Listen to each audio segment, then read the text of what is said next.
Alam niyo ba yung mahirap sa part ng isang LDR? Pag dumating yung araw na isa sa inyong mawalan ng gana, mapagod, ma-out of love, or worse yung makahanap siya ng mas malapit na makakasama niya araw-araw. Yung tipong nagagawa sa kanya yung mga bagay na hindi mo kayang gawin. Kasi malayo ka.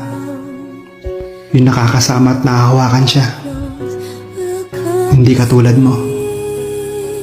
Chat, phone calls, or video call lang kayo. Wala kang magawa kundi umiyak na lang.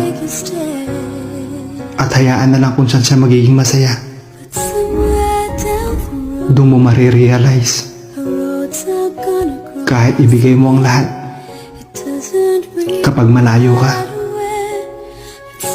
talo ka.